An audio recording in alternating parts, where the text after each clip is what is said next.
Vrindaban Mathura Dham ki, Purna Dham ki, Samveta Bhakta Vrinda ki, Vrindaban Dham ki, Pitai Gaur Premanand ki, Abhay Surya Samudhoris, Abhay Surya Samudhoris, Abhay Surya Samudhoris, Abhay Shri Guru and Shri Gaur.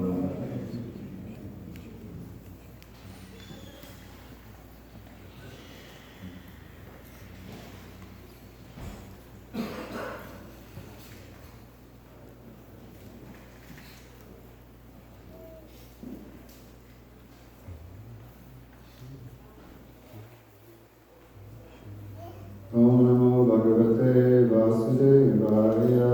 Om Namo Bhagavate Vasudevaya. Om Namo Bhagavate Vasudevaya. Om Namo Bhagavate Vasudevaya. Om Namo Bhagavate Vasudevaya. Om Namo Bhagavate Vasudevaya. So today we'll be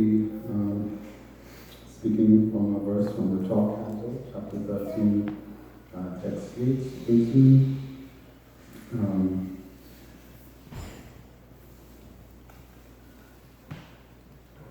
So bear with me because on the app that I have, I don't have the transliteration, and that's the first canto that I have here in front of me.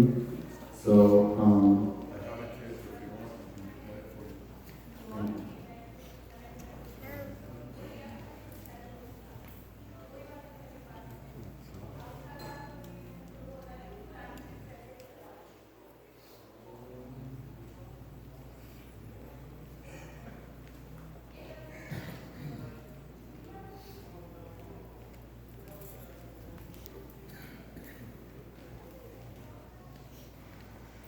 I'll just chant this verse first, and then we can do the transliteration and go to the translation and purport.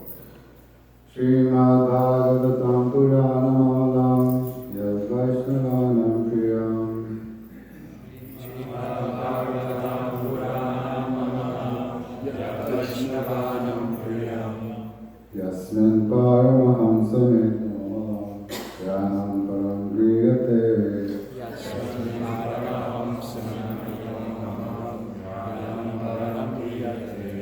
Tatra Jnana Viraga Bhakti Sahitam Yaskaya Maniskritam. Tatra Jnana Viraga Bhakti Sahitam Yaskaya Maniskritam. Tathirtam Supatam Vicharana Paro Bhaktya Vimuchenara. Tathirtam Supatam Vicharana Paro Bhaktya Vimuchenara. Srimad Bhagavatam Purana Mamalam Yad Vaishnavanam Priyam. Srimad Bhagavatam Puranam, the Purana, Amalam, perfectly pure, Yat, which, Vaishnavam, the Vaishnavas, Priyam, dearmost, Yasmin, in which, Paramahamsam, attainable by the topmost devotees, Ekam, exclusive, Amalam, perfectly pure, Jnana, knowledge, Param, supreme, Priyate, the sun, Tatra, there, Jnana Viragya Bhakti Sahitam, together with knowledge, renunciation and devotion, Naiskaryam, freedom from all material work, Aviskritam, is revealed, Tat, that, Shrivan, hearing, Supatan, properly chanting, Vicharana Para, who is seriously about understanding, Bhaktya, with devotion, Vimuchayat, becomes totally revelated, Nara, a person. So maybe I could try saying it a few times and give people a chance to say it. It's a bit long, but I'll repeat the first line 2 times, and everyone can say it also twice, and then after that we could maybe go around the room. Srimad Bhagavatam Purana Mamalam. Srimad Bhagavatam Purana Mamalam. Yad Vaishnavanam Priyam. Vaishnavanam Priyam. Yasmin Paramahamsam Ekam Amalam. Yasmin Paramahamsam Ekam Amalam. Jnanam Param Priyate. Jnanam Param Priyate. Tatra Jnana Viraga Bhakti Sahitam. Tatra Jnana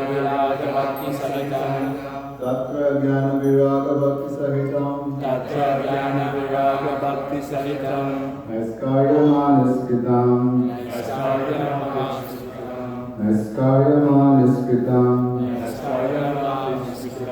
Tatritam Supatam Vicharana Paro.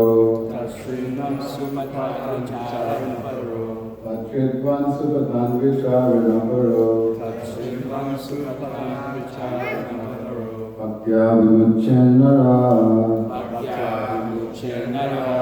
Bhaktya Vimuchenara. Any devotees would like to say?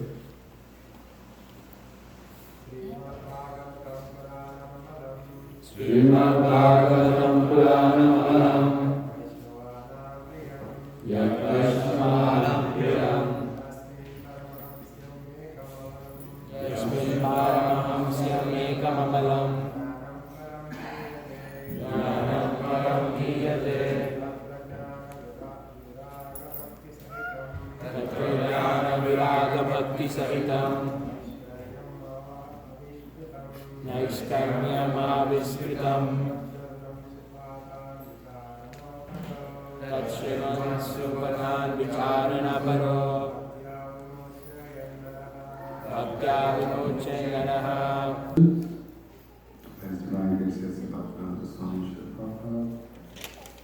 Srimad Bhagavatam is the spotless Purana.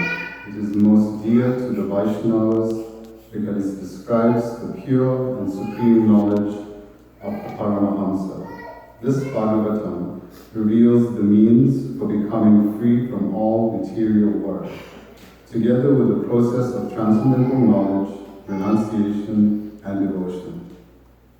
Anyone who seriously tries to understand Srimad Bhagavatam, who properly hears and chants with devotion, becomes completely liberated. Purport. Because Srimad Bhagavatam is completely free of contamination by the modes of material nature, it is endowed with the extraordinary spiritual beauty and therefore dear to the pure devotees of the Lord. The word Paramahamsa indicates that even completely liberated souls are eager to hear and narrate Srimad Bhagavatam. Those who are trying to be liberated should faithfully serve this literature by hearing and reciting it with faith and devotion.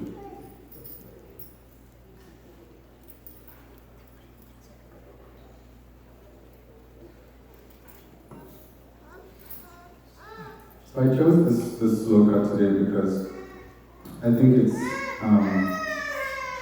coincides with what the topic has been for our retreat this weekend. We've had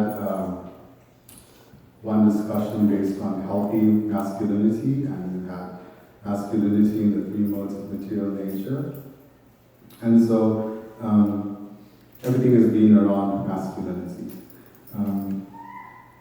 Here where we see this, Soka is very nicely describing the importance of Bhagavatam. In essence, it comes down to one line. And that line is, it's around the nature of us in this material world and what we have here. So, to read it again, it's, this Bhagavatam reveals the means for becoming free from all material work with the process of transcendental knowledge, renunciation, and devotion. So essentially, it's meant to free us from material work. And if we focus on what it means to be masculinity, or masculine, the actual definition of it, if we break it up into two segments, and if we look at the first part, mascule, that's referring to muscle memory, muscle definition, pretty much what categorizes every male entity out there. We're just more muscular. And the second part of the word is inity, which is identity. So it's referring to one's identity. So those who have more masculine type of physique, they're referring to that kind of vibe, to that kind of energy. Those people who carry out work at the end of the day, well, now it's not so much, but in the past, it was more designed for the males to go out and fend and do the menial work, do the hard work, go out to create, be the visionaries, be the ones that were going to create, whether it's the railroads that cross the country, whether it's the electrical system that runs on the grid today, whether it's Bell telephonic systems that we all use. It seems they are the ones that were pioneering it at the time. Having seen that, having taken those roles, in this day and age, or now where we stand, we see that it's possible for even the feminine side of females, for them to have also this masculine energy. And for them to also be exemplary visionaries, exemplary CEOs, exemplary business leaders. And that's something that I wanted to touch on today. Because we are at a very pinnacle point in Krishna consciousness, in our movement in general, where we all see, especially me as a second generation child, who was born into the movement from the early 80s in South Africa, and seeing the hardships, not only that my family and society there went through after apartheid, but seeing our ISKCON society grow and the challenges we face and where we are going in the direction we are now. And if we don't essentially tackle issues that are pertaining to us now, it's just going to be like the wedding family on that boat that Bhaktisiddhanta Saraswati talks about, that are singing all night. They all jump on the boat and they're hoping to go to the lady's family. No one pulled out the anchor. No one removed the anchor. They sang and partied the entire night thinking they're going to reach their destination. And they get there in the morning, well, someone noticed in the morning that they haven't left the shoreline yet, that they're still anchored. And it's okay if, let's say, for instance, we had certain shortcomings, or certain small issues with our character, or whether it was maybe our interactions, or maybe it was our outlook, things that could be brushed aside, or the things that, maybe of the nature that we didn't have to tackle head on. But it seems like there's things now that we have to be righteous men, we have to be noble men, we have to be like the drama was depicting yesterday, Krishna's interaction with Duryodhana. And to see these entities at the time, how even Duryodhana was really on an ego trip, and he was identifying Krishna as just being a regular mortal entity, a living being that, that's just created here. And even though he knew who the Lord was, he couldn't help but have disdain, have jealousy, because he knew that was the only impediment in his life. But even that Kshatriya was noble enough to address the issue at hand and see that Krishna was his only stumbling block, was his only hurdle to face. So for us as practitioners of this Bhakti Marg, I think it's a point where for us now we have to be responsible, like Prabhu was saying in his seminar as well. To be in mode of goodness means to be responsible. To be responsible means to take ownership. If we're not ready to take ownership, then what is the use in all of this entire practice? We have to step up to the plate now. We cannot leave it any longer. So in this sloka where I see that it's this spotless prana, it's faultless, it's magical, it's mysterious, it's everything that it should be.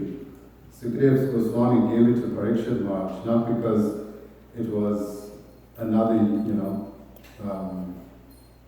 bestseller in the US or something. He gave it to him because it was what he needed. It's what all humanity needs. It's what's going to dictate our future. It's what's going to dictate what happens after we die.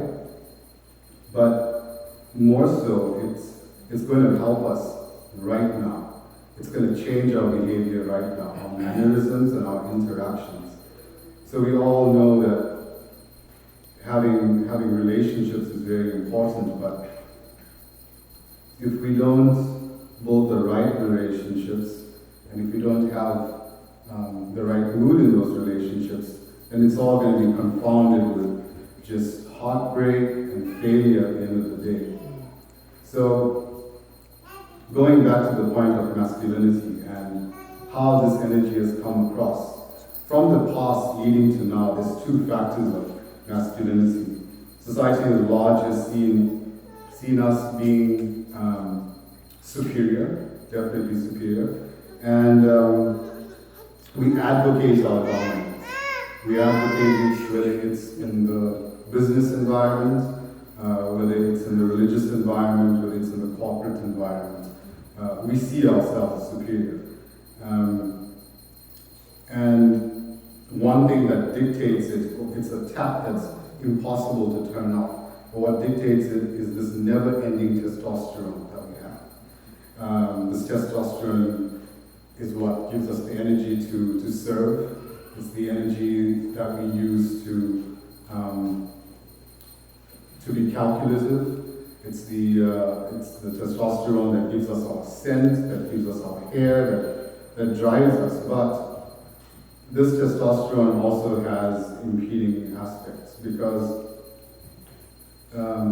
at times some of us are just driven too much with it and too quickly with it. Someone was saying yesterday that yes, Prabhu was saying, part of Prabhu, that yes, if we had a mechanism that we could put on our finger to measure our heart rates, so that we could be able to call ourselves or point to ourselves when we're getting out of alignment. So this testosterone is there, but it doesn't mean that because we're holders of this one chemical compound in our body that we're any better than anyone else. Because if we look at the energies of the masculinity or the characteristics of it, it's more a person who's maybe male-oriented and handsome, and maybe some muscular type of body, and maybe someone who's driven. But then if you look at the feminine qualities, they're more things like tolerant, merciful, empathy, compassionate. Now, why is it that the spectrum has all those good qualities on them, and we have just these rudimentary, like building blocks kind of emotions, whereas their emotions are so sophisticated and just beyond ours, and we drive our power all the time. We drive our mission to be in charge. So we have to come to grips with it now, that we have to tackle these and we need to get these feminine qualities.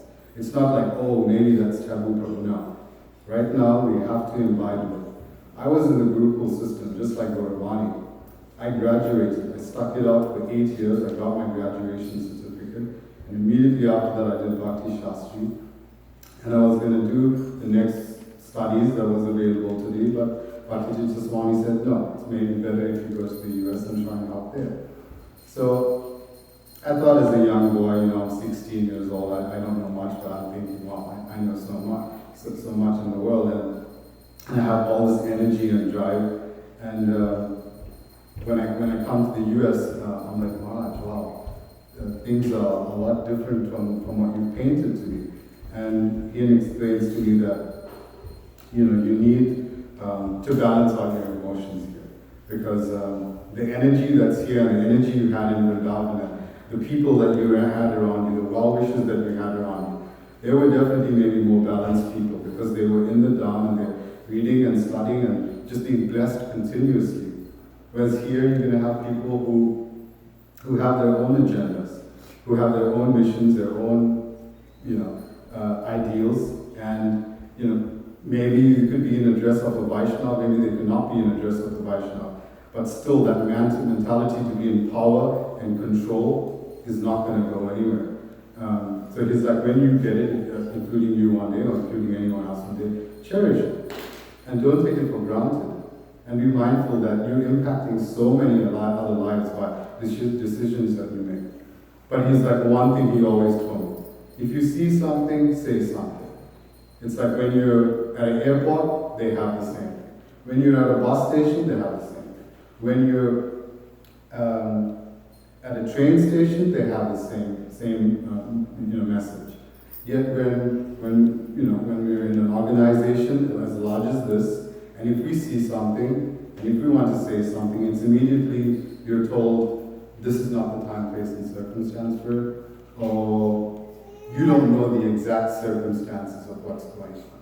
Or maybe you don't understand the full picture of what's going on. So if you're being told continuously that this is not the forum, this is not the place, this is not the means of doing it, then when are you to raise issues? It's not like I have the GBC chairman's phone number on my address book. It's not like I can pick up the phone and call him whenever I want, or I pick up the phone and call Vrindaban Prabhu or call Anutama Prabhu and address issues that I have. No, it has to be addressed in the community, and we have to be spoken. We have to be loud, and we have to address issues. So it's like yad yad acharati shastra revi charojana saya praman kurute lokasaran vachate. Whatever action a great man performs, the common men follow. And whatever standards he sets by exemplary acts, the whole world pursues. So that's a very powerful sloka. But the reverse of that sloka is even more powerful. Now let's say, for instance, we take this sloka and we say, whatever action is performed by the great man, the common man, whatever action the evil or impious man does, the whole world will also follow, because he is in the power of leadership or control. And everyone's looking at him. Everyone wants to follow him.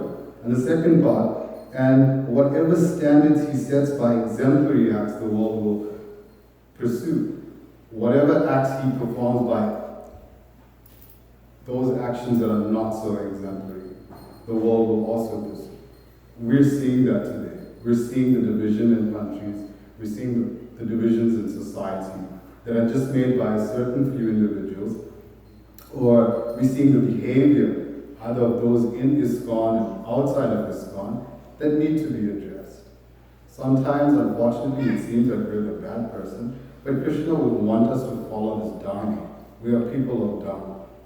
We are not people of our Dharma. Do we want to be Jagan Madai?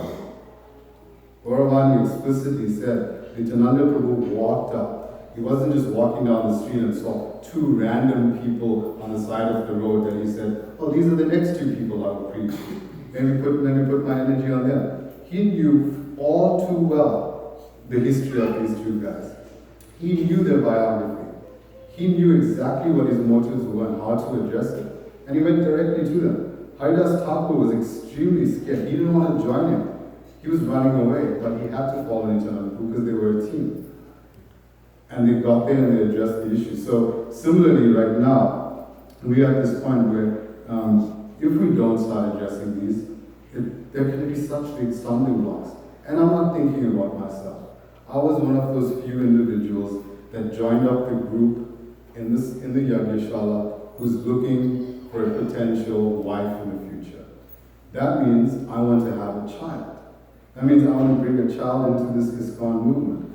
I'm not going anywhere. My future is here. I'm Prabhupada's boy. Every morning I paid obeisance to him. I touched the plaque that he had left there in 77 when the school was built. Every morning we would do arti for him, all 120 students. And we built such a relationship for him. When I left home, I didn't speak Hindi. Even though I'm in an Indian body, people would just make fun of me in India. All my friends in school, all the teachers would talk to me in Hindi. And they were like, "You're a waste. What kind of Indian are you?" And I'm like confused because I'm in this paradigm, in this culture change where I look a certain way, but I don't have the background. I didn't have friends. I didn't have family. I'm 9 years old. I'm crying and I miss my mother. That's all I could think about. And that probably didn't last like a few days. It lasted like months on end. But the one thing that was there was I remember the same Prabhupada Murti that was in Durban, South Africa, and I remember him in Vrindaban, and I remember him in the Guru. And I could relate to my granddad. I could go up to him and talk to him. I could tell him my results from school. I could tell him who was fighting with me.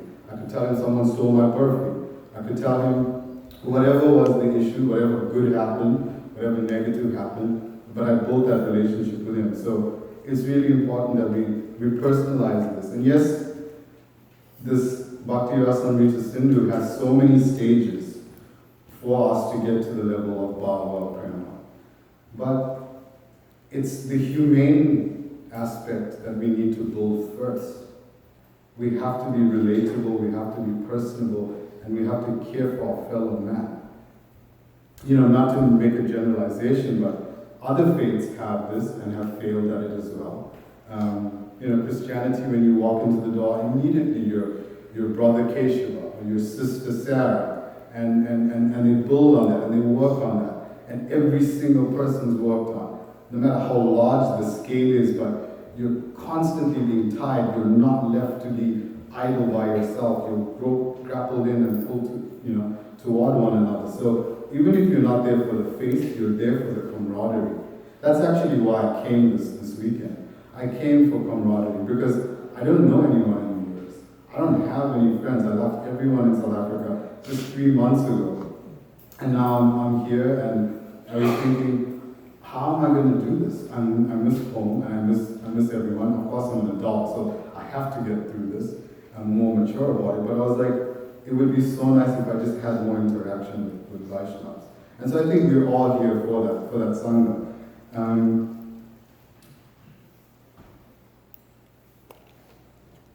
Now, getting back to this point of masculinity, Harvard Business did a study recently, and they were wondering why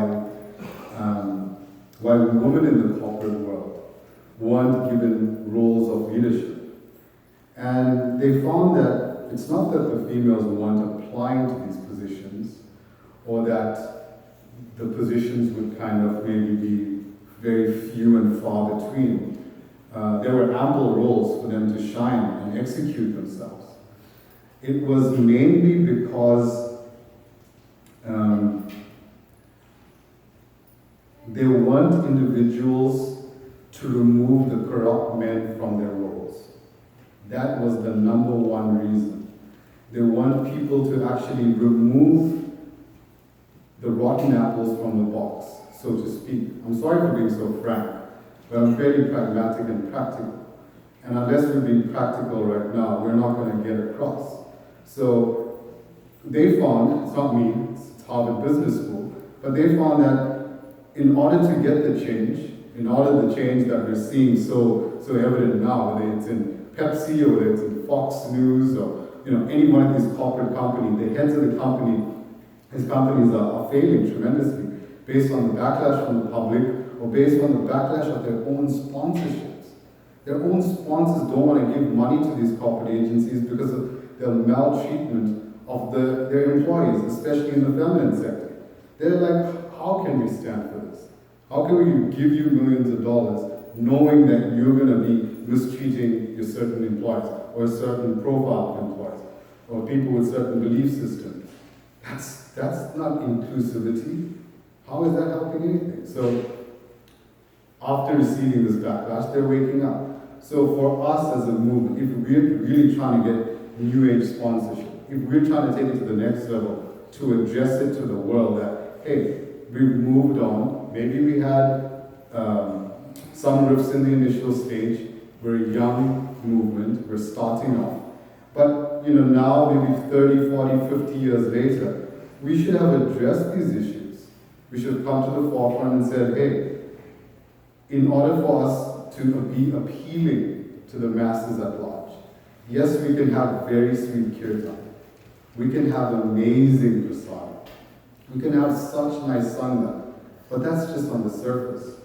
If we start to open up the books, and if we start to open up, the facets of what's being made here, and if people start to see major discrepancies, that's not going to facilitate our drive. That's not going to facilitate our future, right? So we have to be like these corporate agencies where we tackle what's at hand. So if they see that, if we see also that we need sponsorship, we need micro to be built, we want bigger facilities here, we want bigger facilities in Potomac, we want preaching centers around the world, then there's a simple way to do it. We put our money where our mouth is, and we say, these are the issues, let's just address them very simply, very tactically, very kindly. But as these corporations started making these changes, sponsorship started coming back, approval ratings started going higher. Those females in those positions were excelling up to 75% higher than their male counterparts in the past. Why? Because they didn't have the testosterone making them run around the office looking at things that they shouldn't be, being distracted by things that they shouldn't be. And that is a major issue.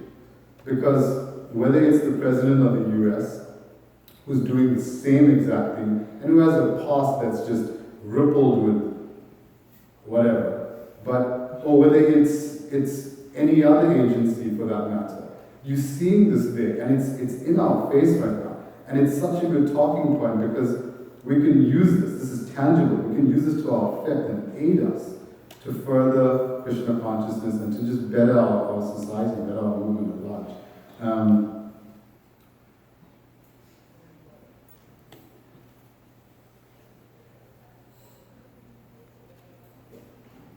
So also if we look at King Prithu. King Prithu was exemplary, yes?